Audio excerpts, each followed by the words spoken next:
Hi everyone, my name is Jenny and welcome back to my creative space. In today's video, we are going to go over all the books that I read in the month of February and then also talking about the books that I am tentatively planning to read for the month of March. So as usual, I will go ahead and put my stats here for you to go ahead and see. This month I actually got through quite a few of the books that I had talked about wanting to read in the month of February. There are 2 books on my February TBR that I did not get to, but we will chat about that later on in the video. But with that, we're going to go ahead and talk about the first 2 books that I read in the month of February, and that is Volume 11 and Volume 12 of Witch Hat Atelier. I will show you the very beautiful and stunning covers of those 2 here. Witch Hat Atelier follows this young girl, Coco, who has this dream of being a witch, and due to unforeseen circumstances, she ends up becoming an apprentice to a witch in the first volume. I think this story is so beautiful and rich in tone. The art itself is so stunning, and I think the coming of age and the themes of morality in this world are done so well and are so compelling, and the found family and character work in this manga series has far surpassed kind of just what I thought that this entire series would be, and Volume 11 and Volume 12 were no different in adding to the kind of deeper political conversations within this story. The art just gets better and better as the volumes go on, and I don't usually rate manga, so this one is kind of at a no rating at this point, but overall the series that I've read thus far is a 4 to 4.5, and some volumes a 5-star, but I really enjoy this one, and definitely if you are looking into reading a new manga, I would highly suggest that. And I think later on in this year, an anime adaptation is coming out for this as well, if that's your preferred medium. The next book that I completed in the month of February is The Name of All Things by Jen Lyons.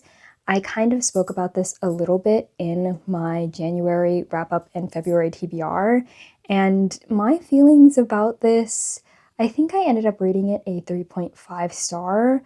I don't know if the narrative structure of this book ended up being my favorite. It follows the similar lens of the first book, The Ruin of Kings, where we are being told a story from 2 different perspectives. This one follows a completely different character set from book 1, and I think because we're introduced to these new characters that we didn't really know in book 1, my interest kind of waned. There was one perspective, our main character Janelle, that I really liked and appreciated, but the second perspective and storyline that we were getting, I don't know, I don't think he was as compelling to me. And as the cover of this book suggests, there's a lot of talk about horses, specifically being called a mare or a stallion, and I think that terminology was really taking me out of the story. Every single time that they brought it up, I was just like, oh my gosh, we're talking about horses once again. And I know that it's really important to the world and culture of the area that we're in this story, but it just repeatedly being said really took me out, and the explanation of it every single time was just too much. It was, at the end, very enjoyable. I think Jen Lyons does a great job at kind of setting up the reveals and plot points to have this very grand moment in the end of the story. And I am very interested in continuing on with this series.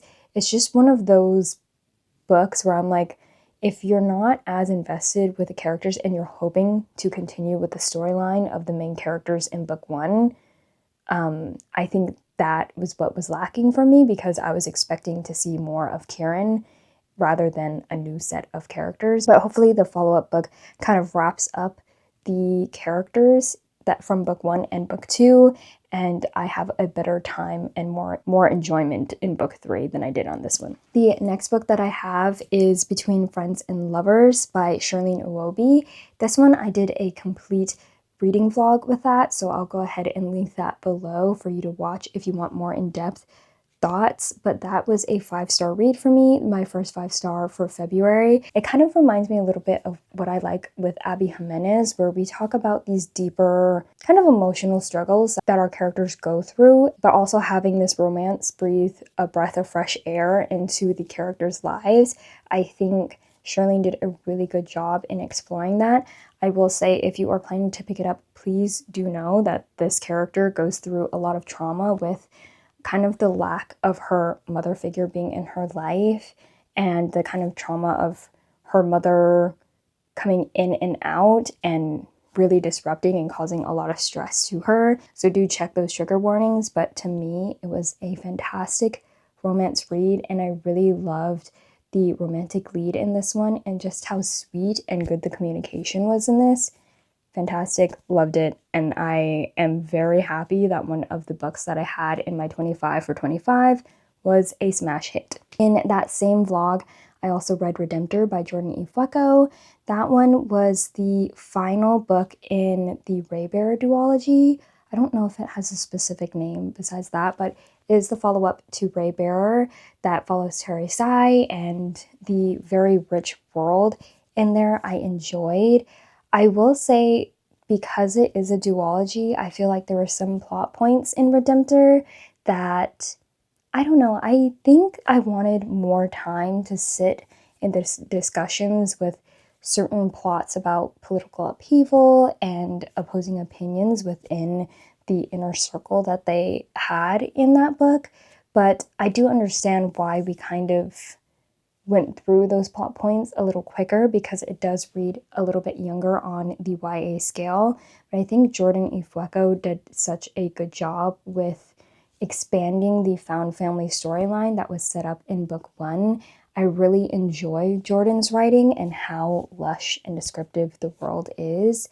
I really do wish that Jordan E. Flecko would write an adult novel, because I think a lot of the themes that were set up in this one could be expanded to an even greater and more epic lens in an adult novel. And with it being fantasy as well, I think Jordan does a really good job with creating magic and whimsy in this one. I think because there are plot points that I wanted to dive deeper into, my enjoyment waned a little bit, but I think I'm settling between like a 3.5 to 4-star for that one. And again, it is in that reading vlog that I posted as well, so that will be in the link below. And then following up Redemptor, I read Made in the Crocodile by Jordan E. Flecko. I actually started that one, paused it to read Redemptor so I could get a little bit more background in that. And there is some world aspects that were important to understanding a little bit more nuanced things in Made in the Crocodile. And for Made in the Crocodile, we're following this young woman who has a disability, and she's out trying to find work in order to kind of survive on her own. She's an orphan, and she kind of gets embroiled with this sort of godlike figure in her world called the crocodile. And we see her navigating her life and trying to find community in a world where she feels very alone. Jordan Flecko does such a good job at doing found family, and I really appreciate the way the found family in this one was written. It is still more YA. It's not an adult novel, but it is on the older scale of YA. There is a semi-romantic relationship going on between Maid and the crocodile, but it isn't necessarily the forefront of the conversation. I think it is a lot about our main character, Sade, trying to find who she is as a person in a world where she feels like maybe she's not necessarily recognized or even seen, and to go through this journey with her as she finds belonging was such a beautifully done story. And I really applaud Jordan E. Flecko for, like, again, writing such a beautiful and descriptive world and really having the ability to have us care for characters. Made in the Crocodile is a standalone that takes place in the same world as Redemptor, but yeah, just getting to see the lush world and coming off of Redemptor and getting to see how the world had evolved was such a pleasant read, and I gave that a 4-star rating. I think Jordan E. Bucko is someone that should have more of a spotlight in the fantasy community. I think their work is just so well done, and I really can't wait to see what Jordan plans to write next. I'm really crossing my fingers that it is an adult novel because I do really, really love their writing. And the next book that I read was All This Twisted Glory by Tahir Mafi. This is the third book in the This Woven Kingdom series, so I won't talk too in depth about this one, but I had such a good time with this book. The first book in the series, This Woven Kingdom, follows Eliza, and she is this kind of lost princess of the Jin Empire. She's trying to navigate her life and be on like the DL, but things kind of fall out of proportion when she catches the eye of the crown prince of the empire, and the story kind of goes off from there. I think the first one doesn't have as much of a strong romance as it is in book 2 and book 3. Book 3 had a very, very strong romantic plot in this one. And I just really like the very lyrical writing that Tahir Mafi has in this book. I've not read Shatter Me yet, and I don't know if I will, but this book, the yearning, the character who is so down bad for Eliza, confessions of like, I adore you and I want you in my life. Please. It was a lot, but a lot in a fun way. It was like I was kicking my feet, giggling, nodding along. Yep. Like, this is the type of romantic fantasy I love because it's just like so fraught with angst and emotion, and it's very palpable. I think Tahir Mafi did such a good job with creating this very straught and strenuous kind of plot with the romance in this book, but it was something that had you like on your toes and wanting more and seeing like how the dynamic between the two characters would build. Fantastic. Can't wait for book 4 to come out. I think it comes out in September or something like that. I think in the fall of this year, but I can't wait to kind of like reread this before that book comes out and highlight all the yearning and angst in this book. Fantastic. If you've not read this, please do pick it up, especially if you like romance fantasy. The romance really, really builds book 2 and book 3, and the vision is very clear, Tahira, and I am buckled in. Really, I am. Speaking of romance fantasy, I read this one for Romanticiathon. I also read All This Twisted Glory for Romanticiathon. That was hosted by Tori Between Pages. I'll also link her channel below. Such a fun time. And this book is on my 25 for 25, and it was an anticipated release as well. And I was hoping and crossing my fingers that this romantasy would be the one for me, and that is Heavenly Bodies by Imani Iru. Folks, this one was for me, for sure. It's like a 4.5, maybe a 5-star, but this one follows our main character, Ilara, who is running away from this prophecy that she is destined to fall in love with a star, and the stars are like gods in this universe. And when she falls in love with that star, it will destroy both of their lives. And so the star who knows of this prophecy is like, you know what? I'm going to make sure to like make her life a living hell so that she hates me and we can never fall in love, right? So he like comes and wreaks havoc on her kingdom, and she is forced to ally with the enemy kingdom. And in that enemy kingdom, she has to learn how to use her powers that have kind of been locked away within her due to trauma. And she ends up having this very strenuous relationship between the crown prince of the enemy kingdom, and they do like all these training sessions together. The angst, the enemies to lovers in this, yeah, Yeah. And the ending of this, oh, it had me screaming. I was so frustrated with some of the things that were going on in this book, and I was very much locked in. And I am so glad that I was, because this was a book that I anticipated really, really loving. And the fact that it met my expectations, I am just so happy about this one. And the fact that book 2 comes out, I believe, in September of this year, I am so excited for it. I am so happy that I love this, and I think that if you have not read this and you really do like romantasy and enemies to lovers plot, this one, please do pick this one up. And then a book I won't talk too much about because it was a reread is Assassin's Apprentice by Robin Hobb.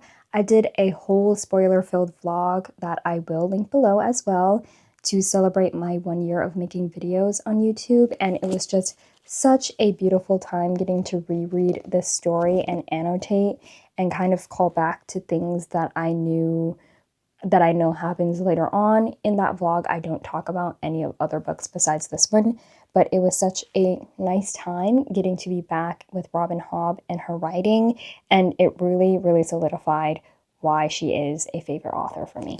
And then the last romantasy book that I read for Romantasy-a-thon was Blood Solace by Villa Roth.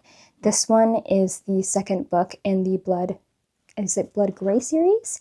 Yes, Blood Gray series, and the first book being Blood Mercy. We follow Leo and Cassia. Leo is a Hesperine, which is this world's vampires, and Cassia is the bastard princess to the king of the human empire, and it follows their romance. It's more so an allies to friends to lovers. The relationship between the two is just so sweet and so comforting, and I will say I did enjoy this one because there was a lot of angst and a lot of tension in the outer world that was taking away from our couple being together, and I really enjoy that plot point.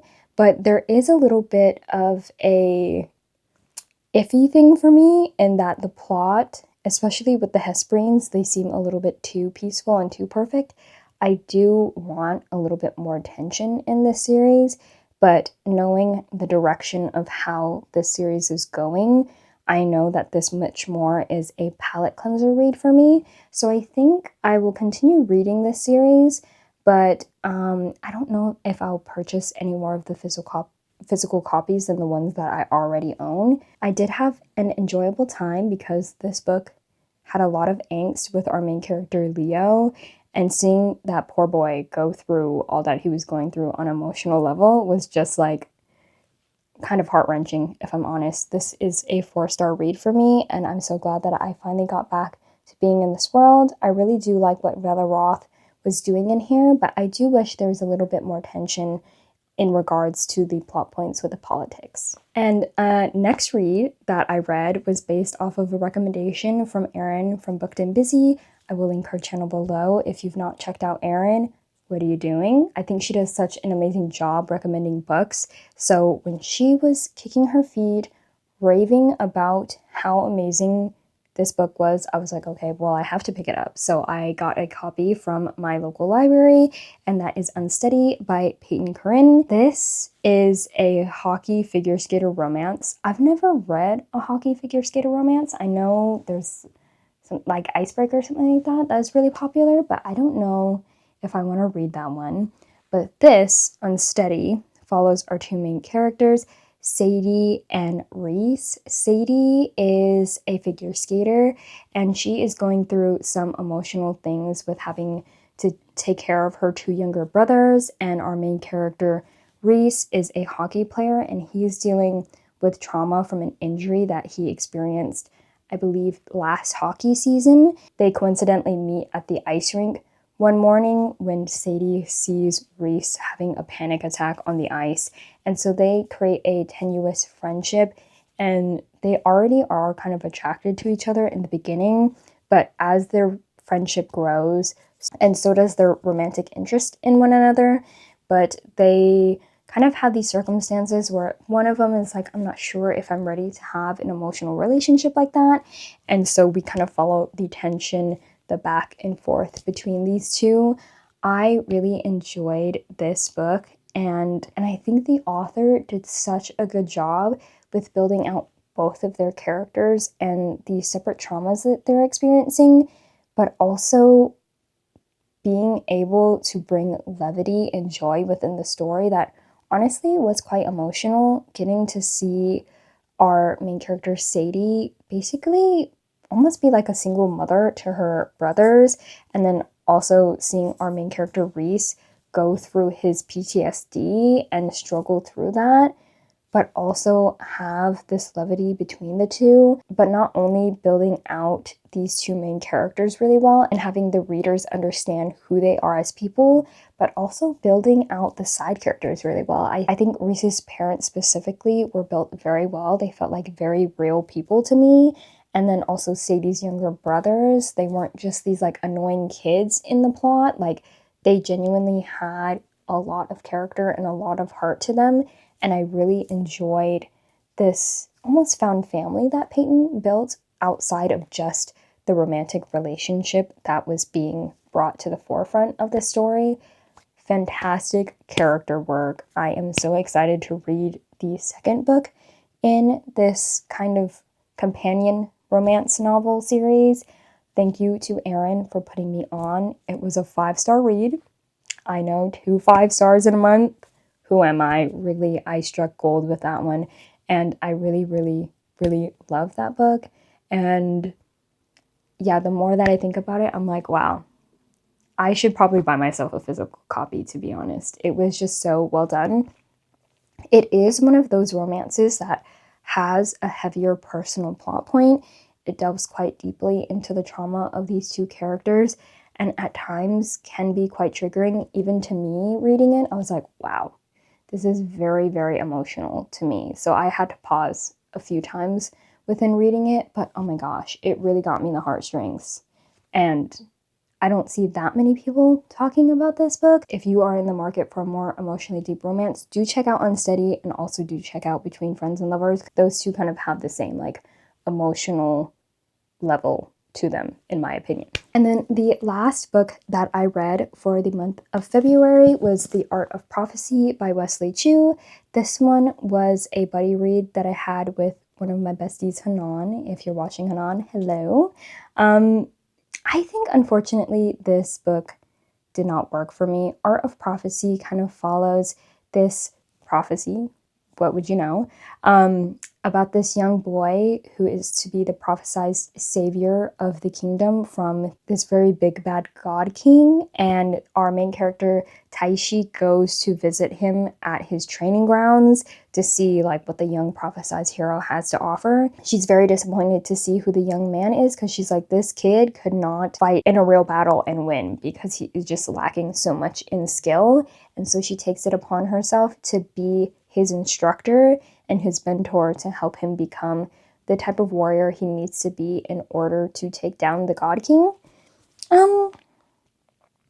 I think the issue here for me is that I wasn't expecting there to be so many different point of views in this book. I was expecting, at least Taishi and our main character Jin, who was the prophesied hero, but we went in a completely different trajectory than I imagined this book to be. And I think part 1 was quite interesting. There were several different parts in this book. But as I got towards the halfway point, I started to find myself not caring as much about what was happening in each perspective. I think we dilly and dallied a little too much, to the point where I was like, do I really care what necessarily is going on for these characters? Not really. Because there was a point where it's like, there is this older, kind of cynical woman having to hang out with this young boy, which was a very interesting dynamic to follow, because I don't think I get to see that age difference that much in the books that I've read. And to have like a mentorship of this level, I enjoyed that. But then as we got further in the book, that kind of wasn't at the forefront. and just to see Jin have this coming of age story wasn't as epic as I wished it to be. And then there was a third point of view that was introduced, and I think sometimes the chapters of that third point of view and the chapters of Taishi's point of view were so muddled together, and I don't think the characters were as distinct as I needed them to be in a story of this magnitude. At the end, the point of views did converge and it did make sense to me. But I think because I am a character-focused reader, and to not have the distinction between the point of views and, like, I guess understand where the characters' motivations are and how that impacts the world as a whole just wasn't coming forward to me, and I didn't enjoy as much. If I'm being nice, I would give it a 3-star. If I'm being kind of critical, I'd give it like a 2.5, 2.75. I don't think it's a bad book at all. I think the writing was there. This is the author's debut novel as well, I believe, but I don't know, there was something about it that just wasn't pushing me along to read. Like, when I was reading it, it was very readable. I was reading quite quickly, but when I put the book down, there was no incentive for me to pick it back up. I will say, do love the cover. This was drawn by one of my favorite artists, which I really love. But yeah, beautiful book. Story kind of underwhelming. I will say I think this would be a great adaptation because it is very much inspired by Kung Fu film. And as somebody who grew up watching Kung Fu films, I can really see the vision that was being put into this book. I just think that the character work lacked a little bit for me to have that much investment in the story. But with that, let's talk about the books that I want to read for the month of March. We'll first talk about some of the books that I have out at my local library via Libby. The first book is Witchat Atelier Volume 3. Again, we've talked about Witchat Atelier. That is just the follow-up. And I think the most recent volume out, or maybe the most recent one that my library has, but that is the next book that I want to read for the month of March. And the next book that I have is an audiobook called The Undocumented Americans by Carla Cornejo Villavicencio. I think I mispronounced Carla's last name, so I do apologize. But this book is a nonfiction, and it goes through the stories of undocumented Americans and their experience through the U.S. government system. I think that this book definitely is very timely to read, given the political climate that we currently are in. This has obviously been an issue farther down than just this current administration, but I do think that it is an important read, and it will be one of my first nonfictions of the year. I've heard a lot about this book, actually, and so I'm very interested in reading this one, and I think it'll be very enriching to read this and getting to read the experience from firsthand accounts. The next book that I have is also an audiobook, and it's Hungerstone by Kate Dunn. I think that this book is heavily inspired by Carmilla, but honestly, the reason why I wanted to pick up this book was because of the cover. Honestly, the cover really stood out to me, and I think the font and the color chosen from the font really stands out, and I'm just very interested in seeing what this is like. Gothic horror can be a hit or a miss for me, so we'll see how that goes. I don't think I've ever read from Kat Dunn before. I think I accidentally read their name as Kate, but it's Kat Dunn. I've not read anything. I'm not sure if this is Kat's debut novel. At least I don't think it is, but very interested to see how that one goes. And then the next one that I have out from my local library is Unloved by Peyton Corinne. This one is the follow-up companion book to Unsteady, and I'm very excited to read about the couple in this book, so can't wait to read that one. For the month of February, I had 2 books that I had not read on my TBR, and the first book was I Who Have Never Known Men by Jacqueline Hartman. This one is a more dystopian type novel. I did not read that in the month of February, so I am rolling that over to the month of March. And since it is a rollover from February, it will be kind of more on my priority to read and complete. And then the second book that I had that I didn't complete or even start in the month of February, was Lady of Shadows, which is the second book in the Lady of Darkness series by Melissa K. Roerick. This book follows our main character, Scarlet, who is an assassin, and we follow her as she's trying to uncover the mystery of who put out a hit on her mother. And there is a little bit of a romance that goes on there. The way book one ended, we are in a kind of different part in the world, so I'm very interested to see how Melissa K. Roerick builds out the universe in this story.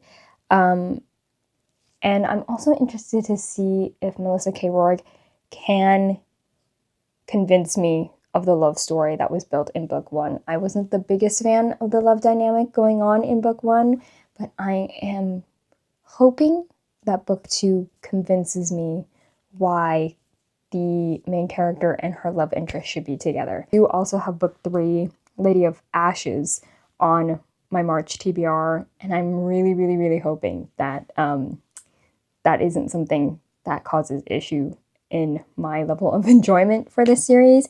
I will say I do like the politics that are going on in this book, and the characters that are introduced into this one. I think a lot of the side characters in the first book were very interesting to me, so I'm having high hopes that this is something that I can enjoy. And then another digital copy that I have is actually an ARC that I got from NetGalley, and that is Our Infinite Fates by Laura Stevens. This one, I believe, is the author's debut, and it comes out in the first week of March. So when you're watching this video, I believe it comes out on Tuesday of when this video comes out, which is March 4th. I also got the audiobook ARC, which is very fun. I didn't realize that there was audiobook ARCs, which is kind of silly of me to not think that those existed, but I was very lucky to get an ebook and audiobook ARC of this one, and so I'm very interested to see how this goes. This one is a sort of fated love story where all these years they're always fated to fall in love with each other, but they're also fated to kill one another. So I believe our main character, she ends up falling in love with the person who kills her, and so we're coming to the most current timeline where potentially she's trying to see how to get out of that doomed fate. She doesn't want to die at a young age. She wants to kind of live her life to the fullest. And I've seen from quite a few people online that who have received physical ARCs quite early on that they really loved this book. It is a YA one, but because I've been enjoying a little bit more YA fantasy recently, especially like with Tahir Mafi, that romantic YA fantasy really had me hooked. I'm really interested to see if Our Infinite Fates leans more towards that older YA and if it is a romance story that I can really enjoy. Okay, and then on to the next book, I have The Dragonbone Chair by Tad Williams. This one I am going to be tandem reading with the audiobook from my local library, which has yet to come in, but this one I'm going to be doing a slow read of because it is thick. It is so heavy for me to hold up. I think I need to hold it with two hands. But this one I am very interested in reading. It is a more epic fantasy, kind of thicker, detailed quest type story going on. I just really want to delve a little bit deeper into backlist fantasy novels, and because I received this from Broken Binding, it definitely is a priority for me to read. And because it's so long, I think slowly dipping my toes into this novel and really getting through it is probably the best way to work around it and not be intimidated just because it's a long epic fantasy, and you know, just wanting to knock another one of the books off of my 25 in 25. And then another 25 in 25 book that I have is The Empire of Gold by S.A. Chakraborty. This is the last book in the David Bad trilogy. I've been kind of sitting on my hands with completing the series, and that's really just because I'm very worried where Shannon is going to be taking our three main characters. But I think it's time for me to be brave and close out this series and also knock out another book from my 25 in 25. And then another thick fantasy book that I have to read is The Memory of Souls by Jen Lyons. This is book 3 in the Ruin of Kings series and the follow-up of The Name of All Things. This one, honestly, I'm not sure what happens in this. I have not read the synopsis, but it is a continuation of that series. I'm very interested in seeing how Jen Lyons continues to build out the characters, and, you know, how many reveals does Jen Lyons have in the back of her pocket? I'm assuming that the characters from book 1 are going to come back and be more at the forefront as well in this one. So that is the next big chunky fantasy that I have on this TBR. The next book that I have is Piranesi by Susanna Clarke. This one, I've been told to not know that much about it. I just know some guy lives in a house, and the house is much bigger than he thinks that it is. That could also be wrong, to be honest, but that's all I know about it, and I've been told to keep my knowledge at a minimum. This has been on my TBR for a long time now, and because it's so short and because I have a lot of thick fantasy and romantasy on my reading list this month, I think getting a shorter book like this will be really good as a palate cleanser. And I don't know, I've just heard so much about people loving this book, and I've not been spoiled for it at all, and I'm very curious at what this book contains, and, you know, what the mystery of the whole series is. Very excited to get into this one, and I'm really hoping that it could be a new favorite for me. And then to round out my TBR, I wanted to have a little bit of a breath of fresh air with some romance. So the next book that I have is Real by Kennedy Ryan. I think this one follows a more like famous romance kind of story plot.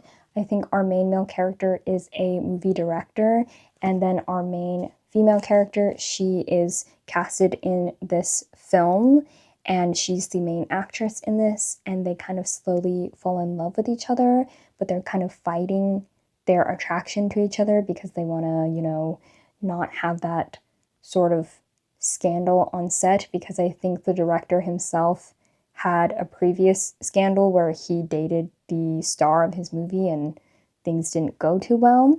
But I saw from Stephanie Bookish read this one. She gave it a 5-star, and that really piqued my interest. This had been on my like TBR list, but because she was screaming and raving about it, I was like, okay, let's kick it up on the TBR. So I'm very excited to read this one. And then to round out my TBR for this month, I have Heartless by Elsie Silver.